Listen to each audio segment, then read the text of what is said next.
வன்னி மரத்தடியில் சிவன் நேரில் தோன்றி அகதியருக்கு மருத்துவ ரகசியங்களை கற்பித்த புனித தலம், நோய்கள் நீங்க பக்தர்கள் வழிபடும் மருந்தீஸ்வரர் திருத்தலம். ஒருமுறை வசிஷ்ட முனிவர் தீவிர தவம் செய்து சிவனை வழிபட்டார்.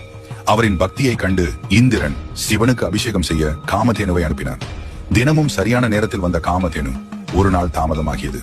கோபமுற்ற வசிஷ்டர், நீ தெய்வீக சக்தியை இழந்து பூமியில் சாதாரண பசுவாக வாழ வேண்டும் என்று சபித்தார். தன் தவறை உணர்ந்த காமதேனு பரிகாரம் தேடி இங்கு வன்னி மரத்தடியில் சிவனை வழிபட்டது. தினமும் பாலால் அபிஷேகம் செய்ய சிவபெருமான் வெள்ளை நிறத்தில் தோன்றி அருள் வழங்கினார். அதனால் அவரை பால் வண்ணநாதர் என அழைக்கின்றனர்.